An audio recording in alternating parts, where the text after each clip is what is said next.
not very often understood why God places certain people in certain instances in time and place. But in Sodom and Gomorrah, there was Lot. Now, what we've not paid a lot of attention to is that in the cities of Sodom and Gomorrah, and the five cities of the other three cities of the plains,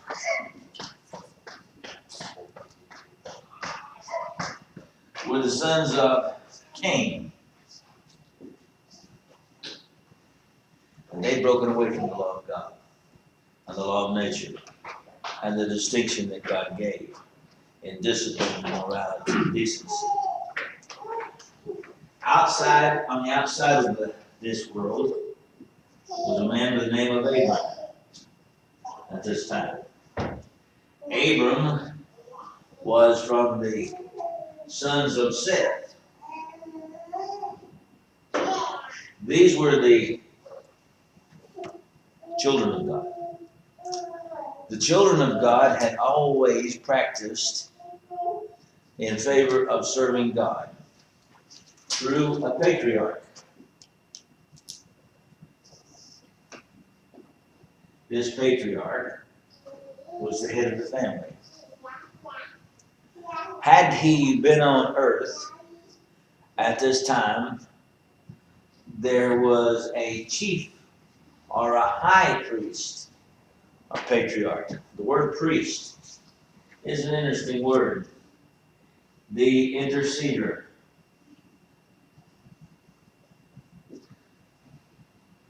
This high priest would have been Adam. Adam was gone.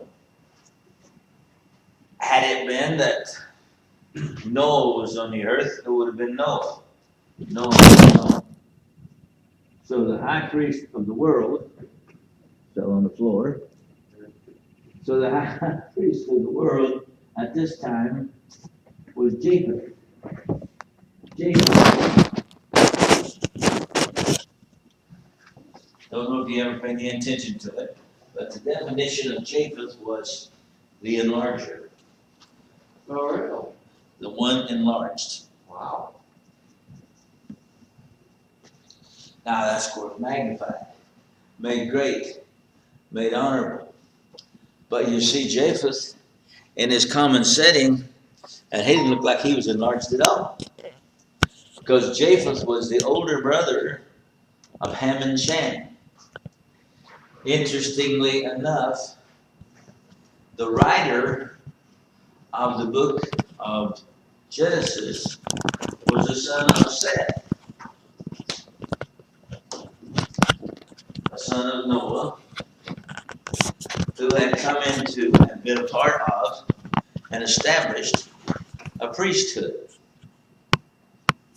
A priesthood that was consistent with the fact that you had to be of the Levitical tribe, and you had to be as to be a high priest, you had to be of the Aaronic family, not the lawgiver, but the priesthood. Now, the one who weighed more powerful in that situation was the priesthood, because as we'll find out in Hebrews 7, on the shoulder of the priesthood, the law was established. Had it not been for the priesthood, it wouldn't have been there. But we run across this Melchizedek. Melchizedek is in the patriarchal age. Being in the patriarchal age, he finds himself in a place of distinction that would not have been given him. He would not have been enlarged. And I still think it's a beautiful thing that the Lord did in the Old Testament, to call people by names that define themselves and their capacity.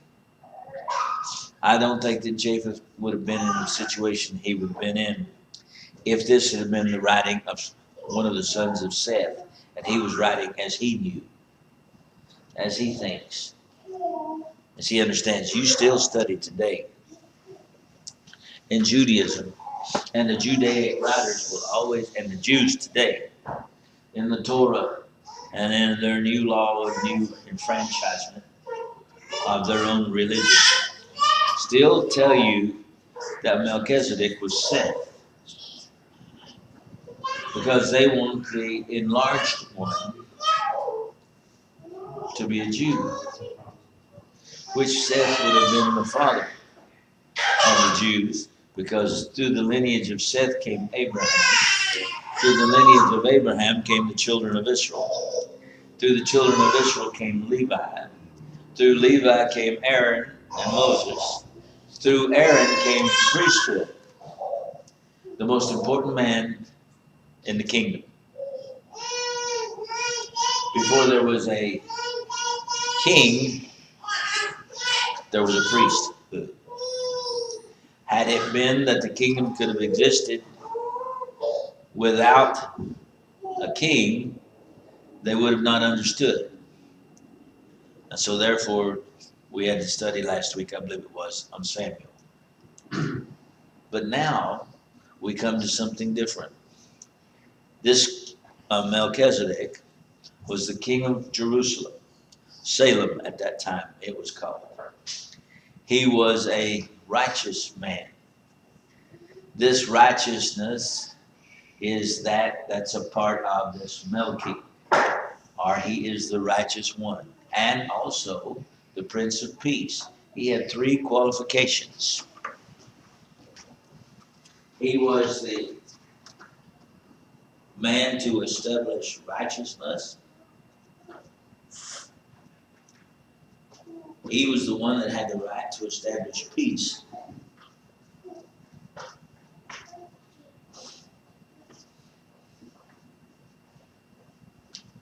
And he had his authority from Jerusalem. Now, of course, this is where the Jew always was to get started, because they want Jerusalem to be the center of the world. But it was only called at this time Salem. The reason it became known as Jerusalem is because David conquered it, and it was the kingdom of Jeru. So it was Jerusalem, as was called. But notice, these three things were those things that was under the domain of Melchizedek. This was in a physical sense.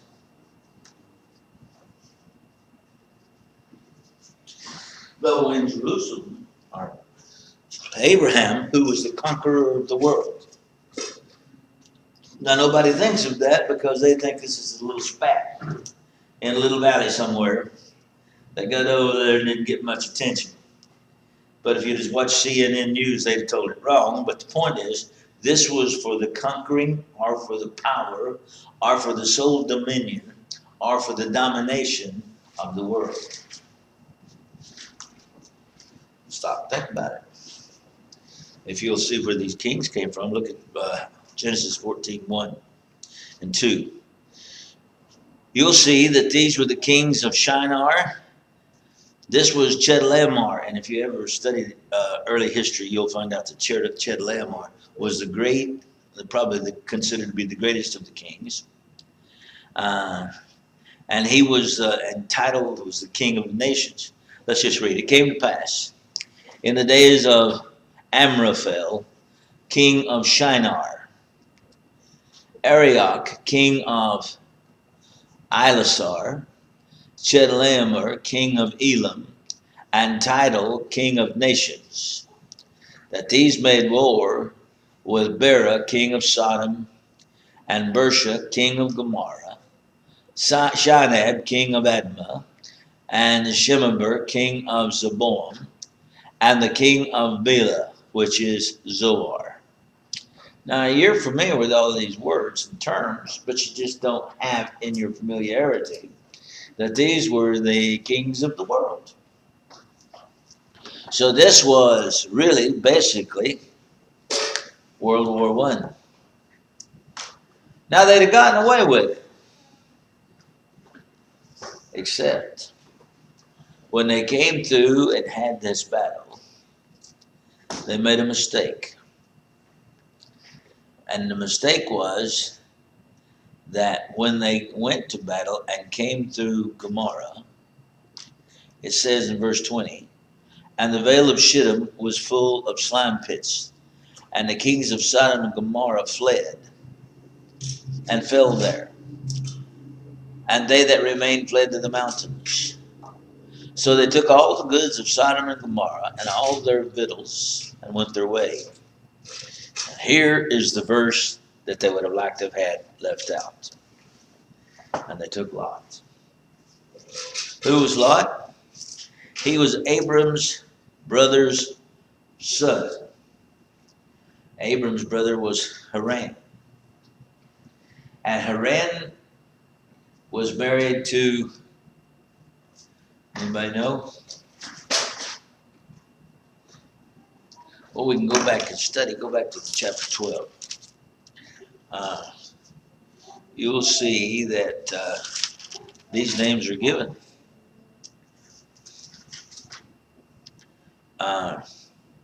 And the Lord tells us all these stories.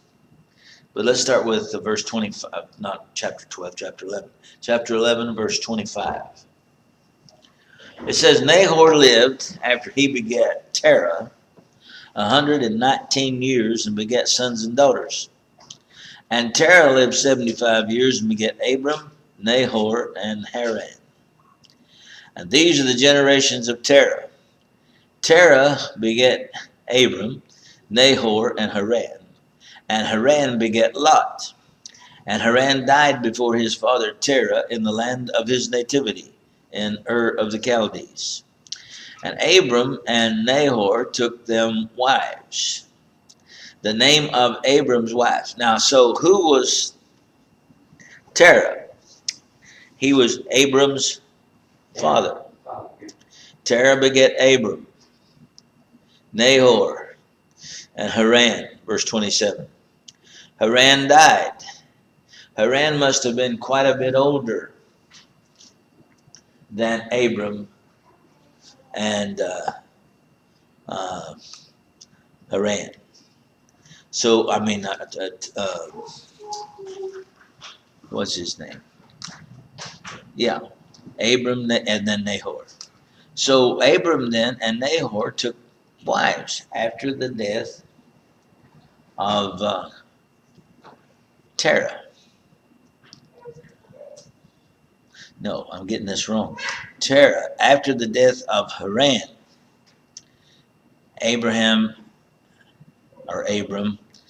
and Nahor took wives. So Abram and Nahor took them wives, and the name of Abram's wife was Sarai, and the name of Nahor's wife was Milcah, the daughter of Haran, the father of Milcah and the father of Ishka. Who was Ishka? That was another name for Sarah. But Sarah was barren. She had no child. And Terah took Abram his son, and Lot the son of Haran his son's son, and Sarai his daughter-in-law, his son Abram's wife. And they went forth with them from the Ur of the Chaldees, to going into the land of Canaan. And they came unto Haran and dwelt there. What was Haran? That was the city where all the gods were. See, Abraham and his daddy worshipped idols.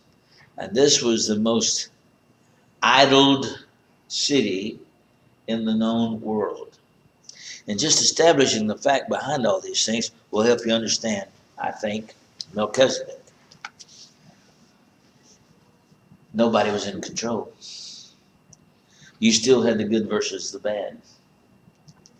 You still had those who were sons of men, and then you had those who were sons of God. Dominance had not been established. It was still up for contest as to who was going to be in control in the religious world. Now we know from Genesis 6 that the intermarriage had taken place, and the intermarriage had destroyed the sons of God. And they had gone astray, and God had put up with it for a time. But with Abram, he saw a means of reestablishing his dominance. But what about the priesthood? Well, the priesthood came about by the father rule.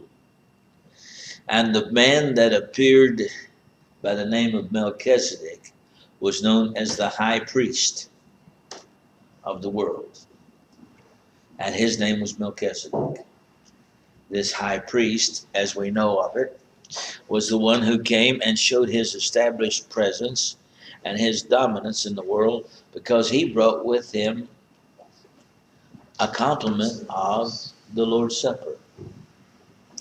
Now, this is the first time that we know that unleavened bread and fruit of the vine was brought into any form of a worship service.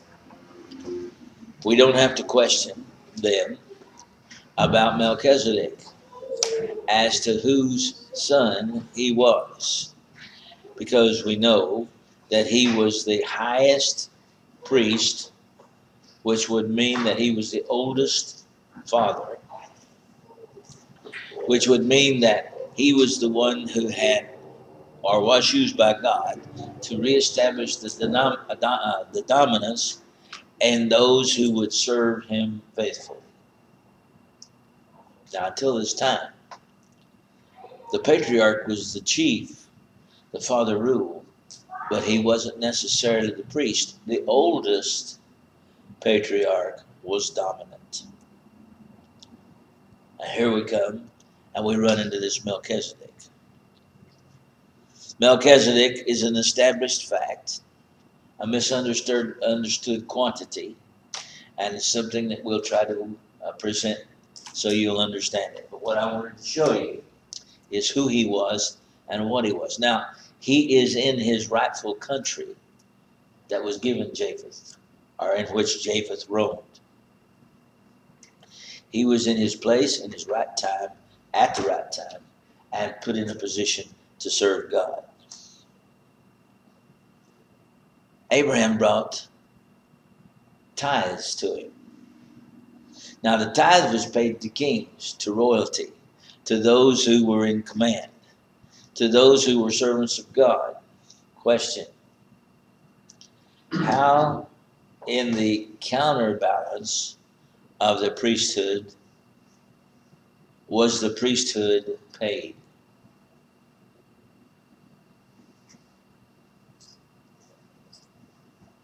With food and substance.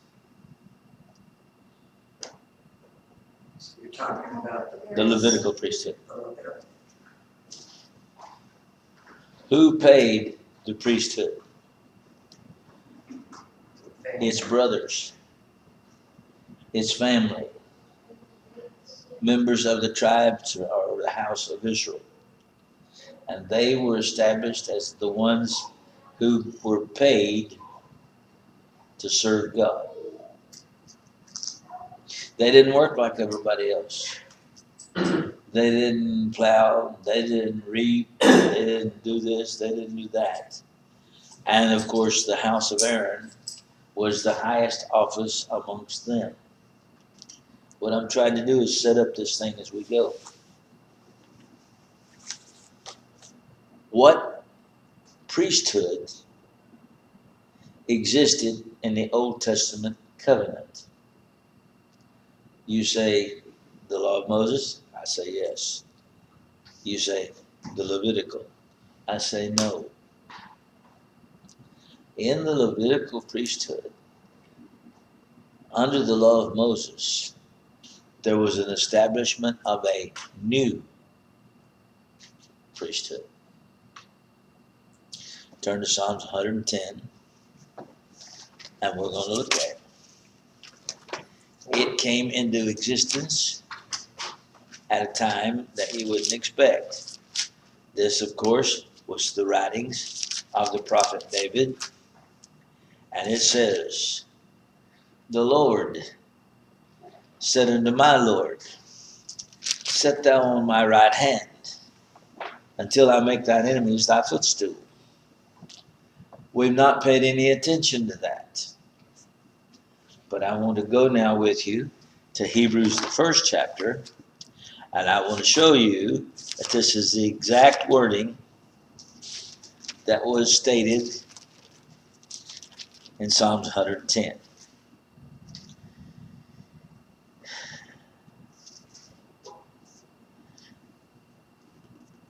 Hebrews 1 and 4. Verse 13. You with me? But unto which of the angels said he at any time? That'll help us to understand that these angels were not spirit beings. You'd be surprised. From what you have just said, I would take the angels to be the Levitical priesthood that was established before Christ. No, nothing's established before Christ. The wording is incorrect, but the thought is okay. Yeah. Okay. Christ was from, he's never not been. He was the ultimate high priest before anything. But the angels here, talking about the Levitical priesthood, but to which of the angels? The messengers, The servants. the servers. And these were Did men. he say, sit at my right hand? Yeah. Not the only one. So the that- angels that existed, or the servants that existed, would have been and were what? Levitical priests. What about the lawgiver? Well, see, Christ had already been given the position of the lawgiver. He was the king. But to become king and priest was that which God prophesied and predicted. Now, if we go to Zechariah, the 12th chapter, you'll see, I'm going to play between these because I want you to understand what I'm, Zechariah hopefully. 12. yeah.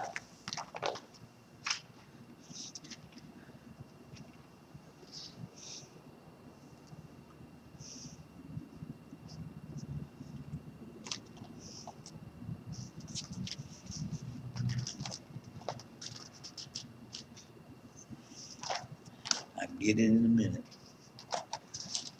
In the 6th chapter, Zechariah 6 or Zechariah 12? Zechariah 6, verse 12. And it says, And speak unto him, saying, Thus speaketh the Lord of hosts, saying, Behold, the man whose name is the branch, and he shall grow up out of his place, and he shall build the temple of the Lord. Even he shall build the temple of the Lord, and he shall bear the glory, and shall sit and rule upon his throne. He shall be a priest upon his throne, and the counsel of peace shall be between them both. Now, he was going to be both king and priest. This was not of Melchizedek. This was that of which Melchizedek was a pattern. Sure. But this one that the Lord brings about comes about not at the beginning with Adam, not with Noah, not with Melchizedek, but during the time of Judaism. Now let's go back to Psalm 110 again. Are you telling us that there were two priesthoods? Okay. One to show that the other was to be replaced. One of righteousness and one of the law. Okay. Exactly.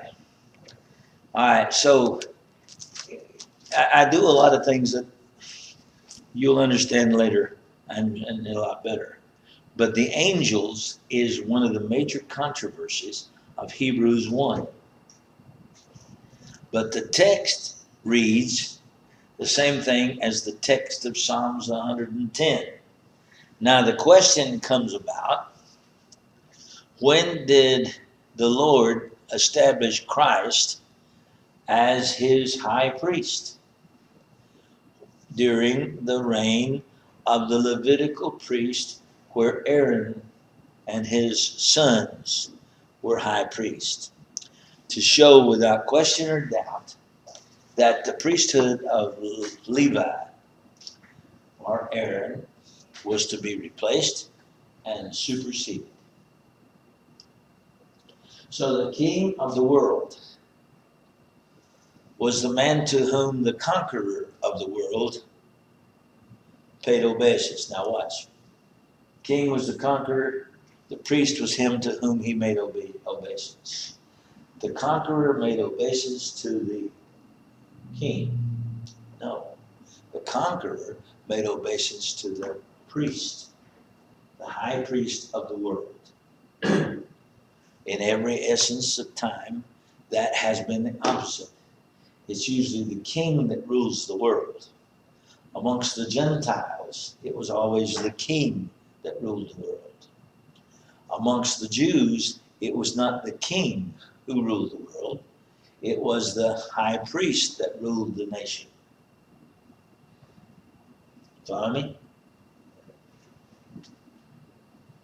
But when Melchizedek came along, the example of which he had been patterned to show what God had fully intended amongst from the enlarger would be a priest who was king because he had conquered the world. Now, when Jesus died on Calvary's tree, he conquered the world. He was King of Kings, but he's also said to be priest of priests, and they call it Lord of Lords. He was to be both king and priest. Now, never until Christ was there a king who was also a priest. Now, there was one time that a king tried to go in and offer sacrifices, and he got the big case of leprosy. And when he came out, he was eat up. So then nobody tried that since. But look at the wording, Psalms 110 and in Hebrews 1 verse 13. We're going Psalm 1 first. Yeah. So let's go. Verse 2. You got it, Austin? The Lord shall send the rod of thy strength out of Zion.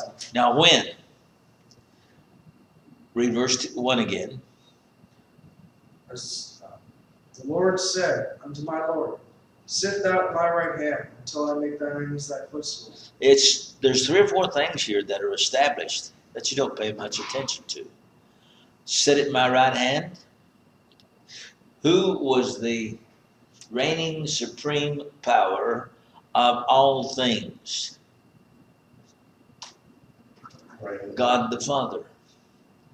Who was to be seated at his right hand as the high priest, through whom all of these things would be consummated and established?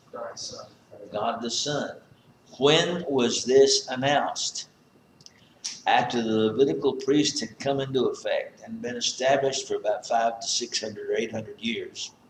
And the Jew was used to a priesthood. What was the priesthood in the Gentile world at this time? The patriarch. They had never advanced to an isolated, independent priesthood. So the enlarged one, the one who was to have the enlarged role, would be he who would be the savior of the world, that would become the intercessor or mediator for those whom he saved. So am I right in understanding that the priesthood of the Levitical, the Judaic people, was a specific family?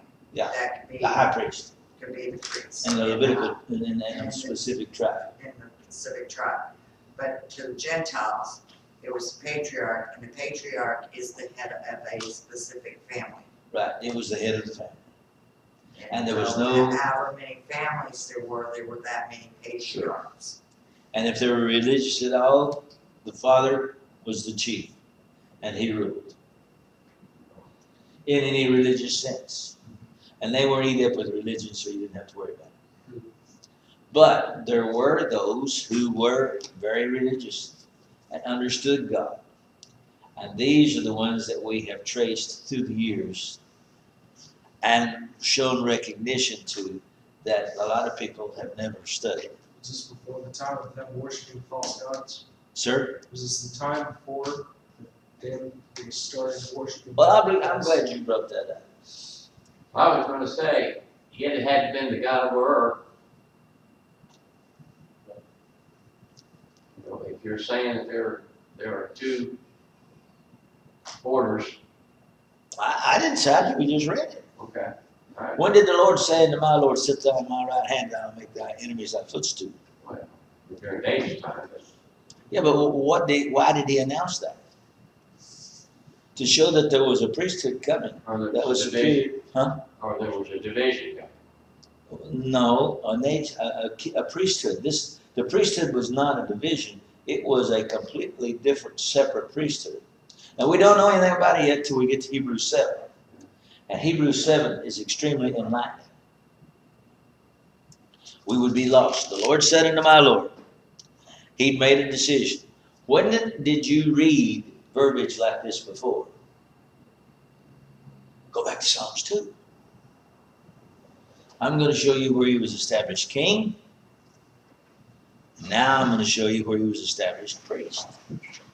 Well, when he was established king, did they think that that worked? Who's got Psalms 2? Read it. So, start at one. Uh-huh. Why do the heathen rage and the people imagine a vain thing? The Now, wait a king- minute. Heathen and people. What's the difference? Nothing. Oh, yeah. Yeah, The heathen were those who didn't have a covenant with God. Okay, and the Gentile. people were the ones that had the covenant with God. So, what's everybody excited about? Y'all fight each other. You hate each other. Why y'all tearing apart everything? Because ain't going to do you a bit of good. We got something coming up that's going to solve the problem. And guess what his name is going to be? Right. Prince of Peace. All right, keep going.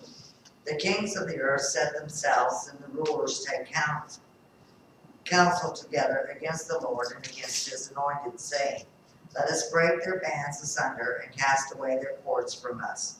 He that sitteth in the heavens shall laugh, and the Lord shall have them in derision. Then shall he speak unto them in his wrath, and vex them in his sore displeasure. Yet have I set my king upon my holy hill of Zion. All right, hold it a minute. Hold that phrase. Go back to Psalms 110 and read verse 1 again. So Psalms 110, verse 1. the Lord said unto my Lord, sit thou at my right hand until I make thine enemies thy footstool. All right, the same God is establishing in one instance that Christ is going to be King of Kings. In the next instance, he's going to be Lord of Lords. He's going to be king and priest. Was the greatest king of Israel that ever existed both king and priest? No. There was no king of Israel that was both king and priest. But what was coming up was a king who would be priest, who in Zechariah we just read about had a name. His name was called Nazarene. oh, what? Nazarene. Oh, That's what the branch is translated into. He was from Nazareth. Now, who did we read Zechariah 6 and 12? The one where they said the branch. Yeah, read it. In all caps. Zechariah what? 6 In 12. and 12. And speak unto him, saying, thus speaketh the Lord of hosts, saying, behold the man whose name is the branch, and he shall grow up out of his place, and he shall build the temple of the Lord. All right, now hold it. He's going to grow up out of his place. What does that mean? It's going to go above what he was. All right, sir. Never mind. Well, say it again. No, it's fine. That means he does not have any lineage to precede him that would prepare him for the priesthood. So, Yeah. out of his place. Okay, you know how Paul, by the Spirit, worded it? he was born out of seed.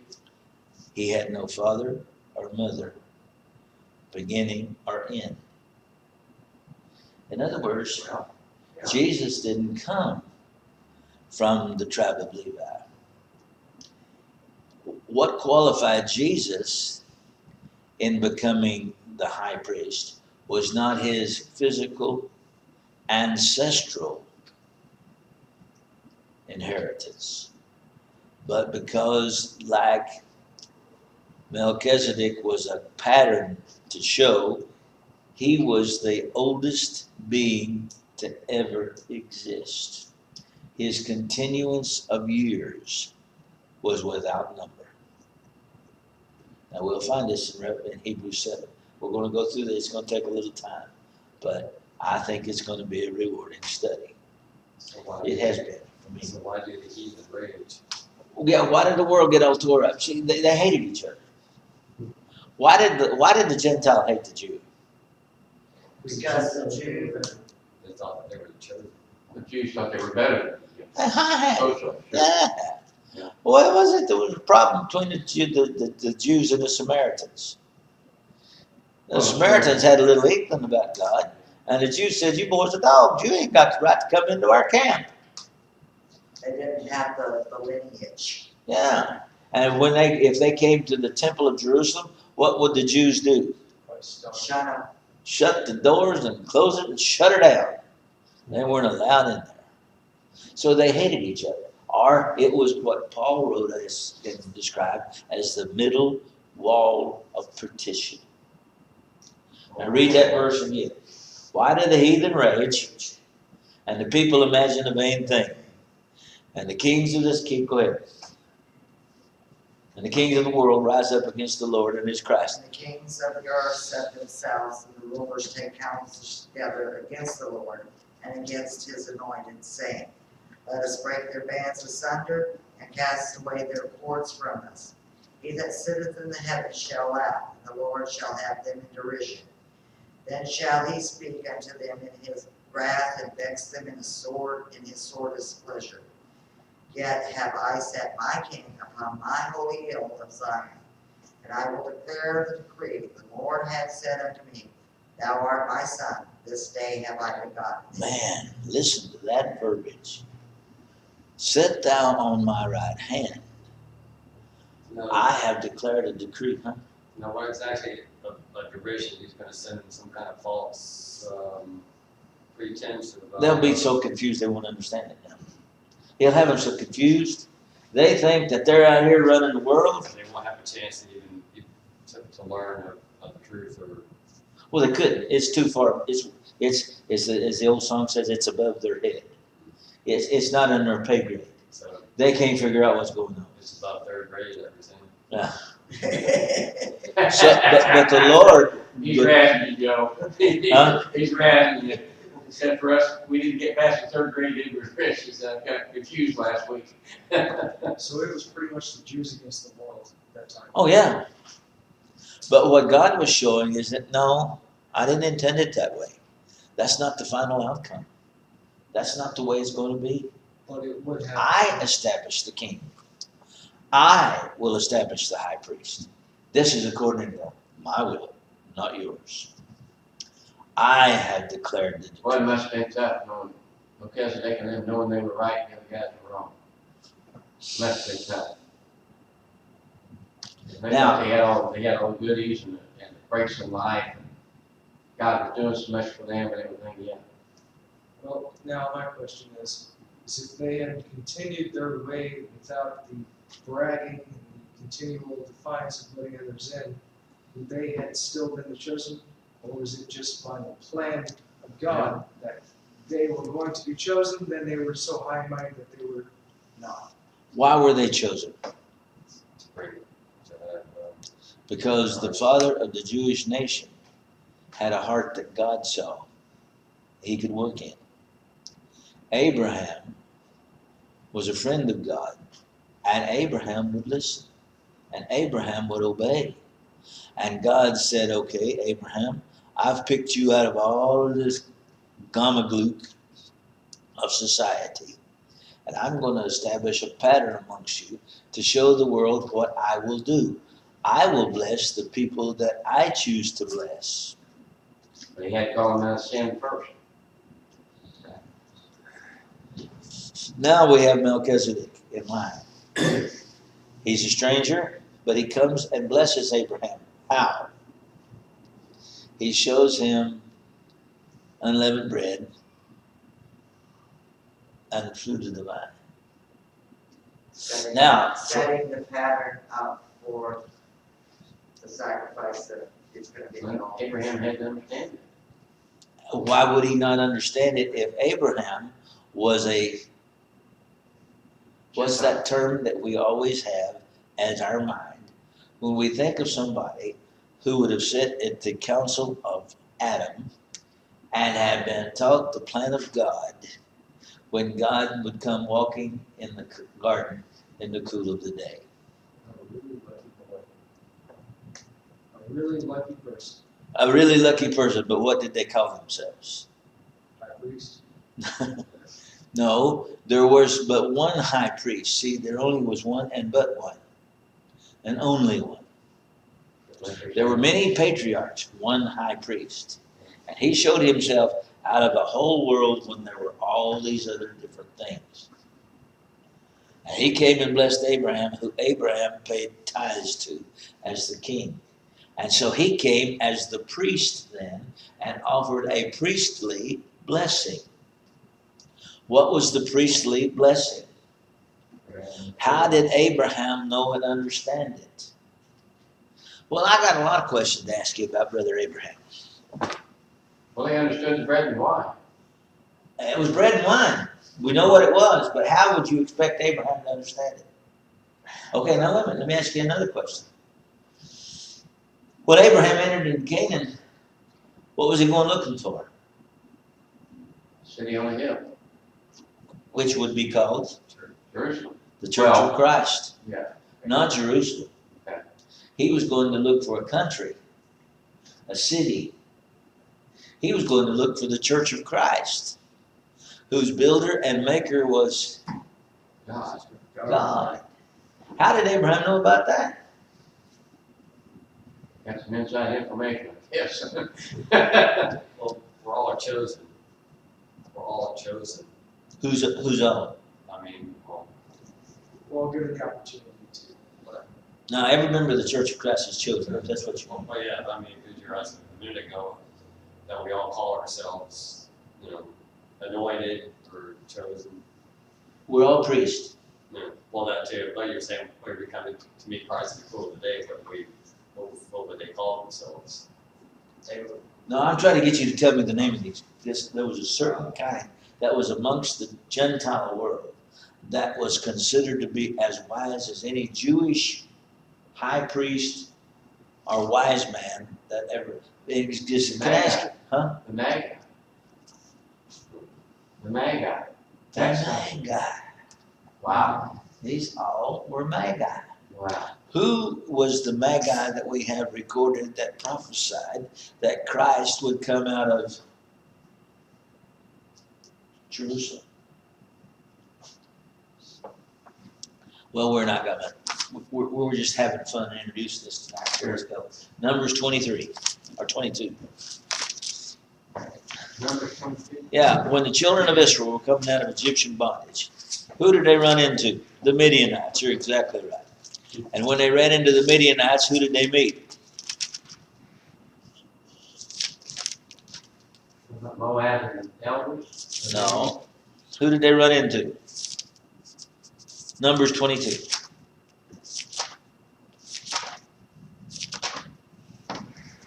When they were coming out and they wanted to come through the certain land, then they ran into the cousins. Amorite. No, to the cousins of the Jews. Who were the cousins of the Jews? The kissing cousins. The Moabite. The Amorite. And who were the Midianites? Okay. Look, go to Numbers 22, and you'll read about Balaam's donkey and about all that stuff. And you're right, it's Moabites. Did I say, which one of us said Midianites? Well, they were You both. said Midianites. It's Moabites. Okay. Yeah, I'm They were wrong. both offspring of Lot and his daughter. That's correct. Cousins that made them physically related, but not related. They were kissing cousins. All right. All right. So who was the prophet of the Moabites? A hired gun. The hired gun was the wise man of the east. Who? Balaam. And Balaam had to be kind of tuned in by God. So he stuck him on a donkey, and the donkey kept him alive. But Balaam made a prophecy. Look at Numbers 24:17. Let's read verse 16, and we'll see what he says. Who's got it? He has said, sorry, go ahead. He has said, which heard the words of God. Whoa, time out. Where did he hear the words of God? For the day. Okay. You got to the source. He was the chosen one. This was one, no, this was passed down. And this was a covenant or a group of people that had this information.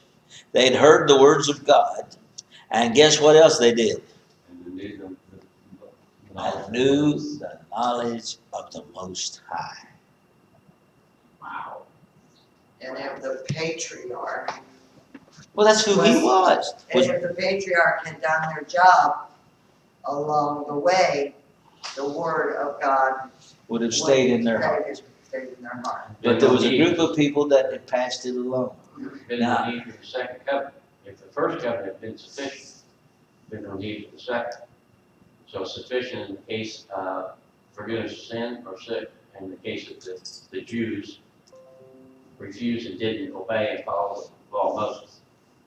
Now, write down, if you want to, on the 16th verse, introduce yourself to a Magi. Now, he knew the words of God. He knew the knowledge of the Most High. New plan. And he saw the vision of the Almighty. So God worked in these people and amongst them and gave them insights and information. And so he, falling down in a trance, having his eyes wide open, made another statement that we need to read. Who's got verse 17? I shall see him, but not now. That doesn't mean he doesn't exist. He does exist. I see him. But I won't be able to physically see him now. Go ahead. I shall behold him, but not near. Not now. It ain't going to be soon. It's not near. It's a long way off yet. There shall come a star out of Jacob. Who's Jacob? Israel. Whoa, time out. Israel. Oh, okay. Who's this star? Joseph had called them the sons of God, the stars of Israel. Remember? Sure. In Genesis, where is it? 39, where the stars fell down before him. He was the ruler. He was the one that had the power. But what was Joseph's position to Pharaoh? He wasn't the high priest. There was a high priest in Egypt. How do we know? Joseph married his daughter. Who did Joseph run amongst? His peers. These were the boys. They understood things alike. They were told things that other people didn't know and understand. Keep going. And a scepter shall rise out of Israel. Scepter. What's a scepter? It's The staff of a king. A king shall come out of Israel. And shall smite the corners of Moab. he's going to conquer the world and destroy all the children of Seth. Of the children of Seth. Who was the children of Seth? The Jew. See, Seth had the ancestral record that came down through to Noah. Noah had the three sons. Noah's three sons, one of them was named Shem. This is the derivative of and a concern to the word Seth. And now you look how it's spelt here. It's got an extra H. Yeah. So it's an interesting thing. And look at verse 18. Let's just go down to verse 19. Yeah. And Edom shall be a possession. Seir also shall be a possession for his enemies, and Israel shall do valiantly. Out of Jacob shall come he that shall have dominion, and shall destroy him that remaineth of the city. Now, when the wise men from the east got to Jerusalem, who did Herod call for?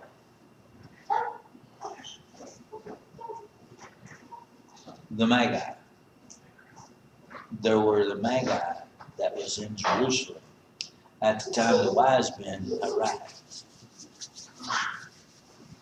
So going back to the last verse, they're saying the book is saying that even though they were the chosen people, they had already had a planned destruction, according to what that last verse was stating.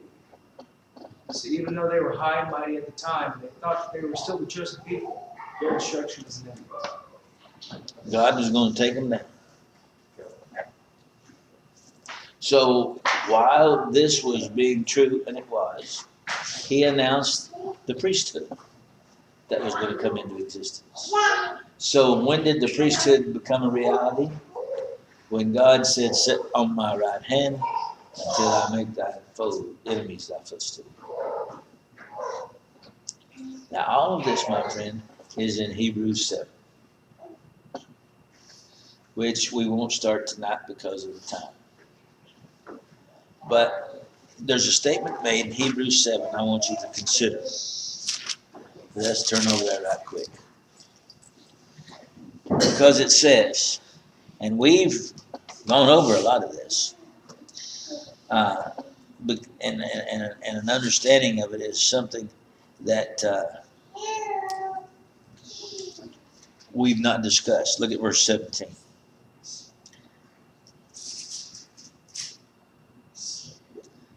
Well, let's start with verse 13. Read verse 13.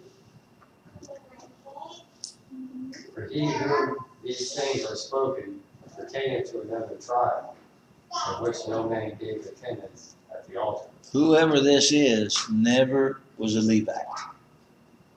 He never worked at the altar. Keep going. For it is evident that our Lord sprang out of Judah, of which tribe Moses spake nothing concerning the priesthood. But this priest that God had established, Moses didn't know about because it wasn't in his revelation. Keep going. And it is yet more evident for that after the Similitude. of Melchizedek, there arises another priest, And when was this established as true? Keep going. who is made not after the law of carnal commandment, He didn't come because of some ancestral record.